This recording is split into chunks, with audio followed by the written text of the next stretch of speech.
What's up, Disney Nuts here. How you guys doing? So today I'm going to show you how I fix these guys.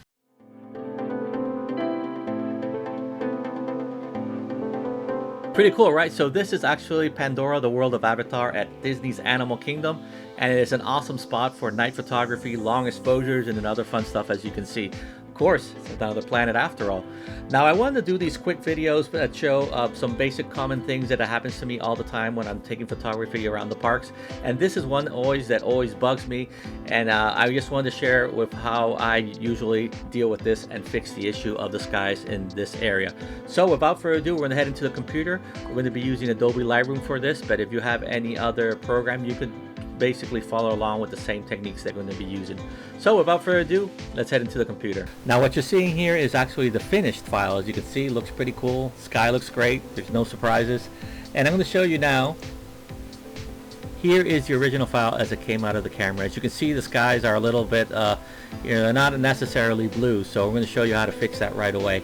Now when it comes to editing the photo, I'm just going to do a quick edit here because I don't want to take much of the time here on editing this. We want to focus more on the skies, and also when it comes to editing the photo, I want you guys always to put your touch to it, because that's what makes the photography fun, when you put your style to the photo.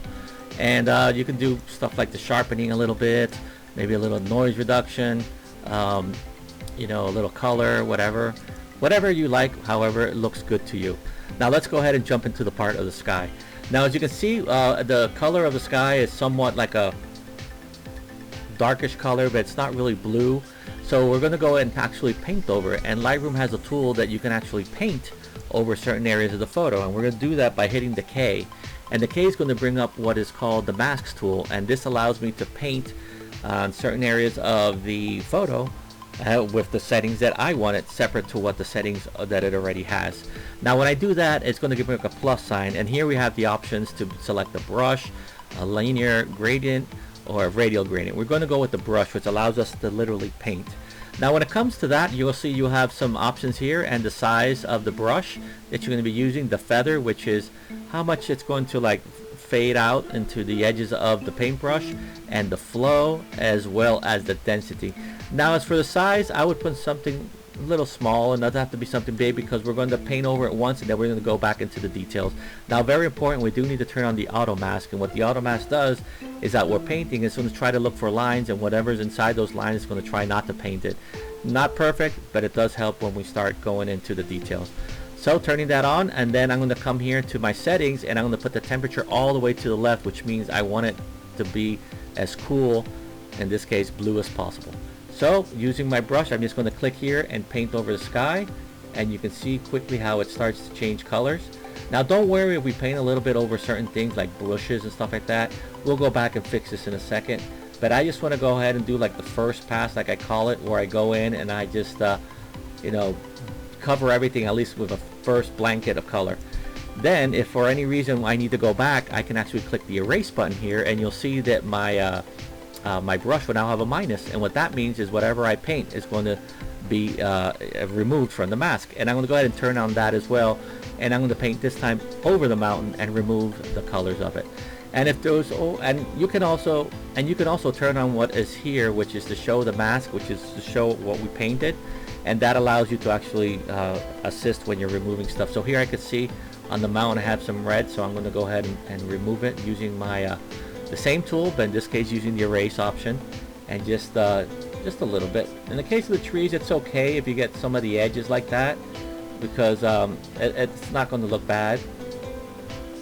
And there we go. Now when it comes to the mountain, like I'm doing here, it's okay if you don't go all the way to the edge, because sometimes when you go to the edge and then you start hitting the sky, then you start erasing the sky, and then you're like in that back and forth. So you want to leave an edge. It's always nothing wrong with that.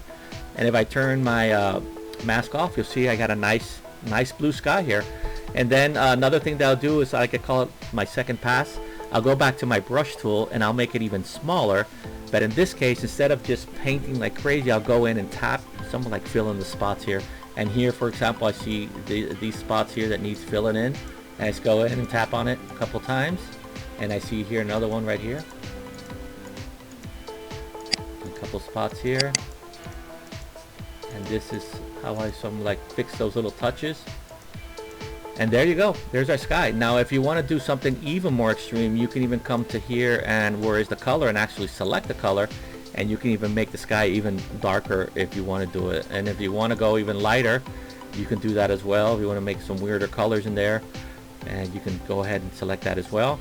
Another thing I would sometimes do is bring down the black, and that will make it a little bit deeper, the deeper blue if you want to. Let me fix in some spots here. That's it. There you go.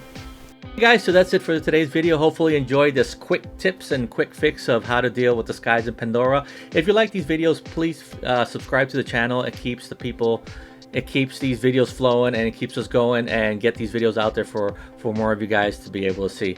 Until then, stay awesome.